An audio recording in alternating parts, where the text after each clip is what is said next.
મજા મજા મજા મજા કેમ છો? શાંતિ. આજે આપણે મળવાનું થયું છે પટેલ ઇલેક્ટ્રિકના માલિક નાનજીભાઈ ચૌધરી સાહેબ જોડે. પોતે થરાદ તાલુકામાં આવેલા રા ગામના છે, ઘોડાસર ગામના છે અને એમનો સન રશિયામાં લાસ્ટ યર આપણે ત્યાંથી એડમિશન લીધું છે. તો સાહેબને પૂછશું કે તમારો એક્સપિરિયન્સ સાહેબ કેવો રહ્યો મેકિંગ ડોક્ટર ઓર્ગેનાઇઝેશન સાથે? સારો રહ્યો. સારું. હા, કોઈ તકલીફ નહીં એમ. હેલ્પલાઇન વધારે મળી એમ અને કોઈ તકલીફ નહીં પડી એમ. Okay okay okay.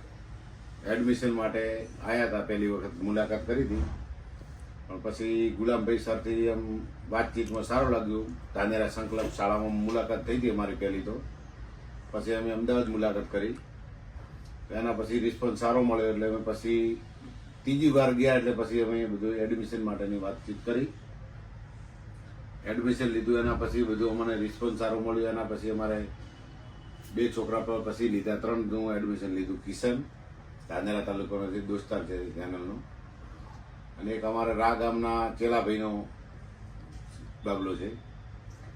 પછી 3નું અમે એડમિશન લીધું રશિયા. ઓકે સાહેબ, તમે તમારા સનનું એડમિશન લાસ્ટ યર 1 વર્ષ પહેલા લીધું રશિયામાં. એના પછી એના ચેન્જીસ તમને કેવા જોવા મળે છે? લાઈક તમે વાત કરતા હશો પર્સનાલિટીથી લઈને બધા રીતે એમ બધી રીતે એમ બધું જાણે ઘર જેવું જ હોય ને એવી રીતે બધું ફાવી ગયું છે. એમ કે પૈસા ખર્ચવાથી અહીંયા શિક્ષણ મળે, પણ બહાર જવાથી નોલેજ પણ વધારે મળતું હોય છે. છોકરો પણ આખું બહારનું એરિયાનું નોલેજ વધારે મળે. એટલે જાણે ઘર જેવું જ છે એમ. રશિયા ઘર જ છે એમ, એવો રિસ્પોન્સ મળે છે. ઓકે, તમારો સન છે ત્યાં આગળ, એની સાથે કોલેજમાં લાઈક ગુજરાતી કેટલા છોકરાઓ છે તમે સાંભળ્યું છે વાત કરતા? ત્યાં છે લગભગ 15-20 તો એના ગ્રુપમાં છે. 15-20 આપણા બનાસકાંઠાના ધાનેરાના 15-20 છે. ધાનેરા 15-20 છે.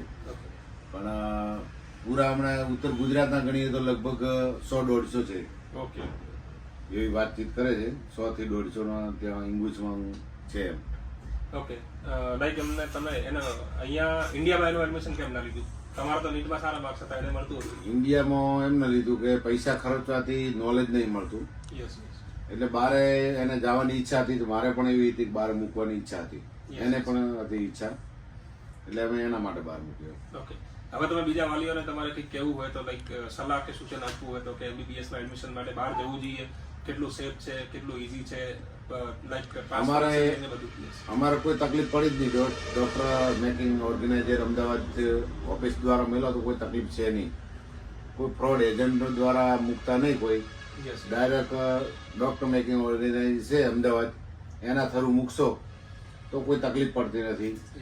ફીમાં કે વિઝામાં, પાસપોર્ટમાં બધી વાતે મૂકવા જાય છે ત્યાં સુધી. પછી એનું પાછળથી રિસ્પોન્સ લે છે. હાલ કોઈ એમ ટેન્શન જેવું નથી એમ.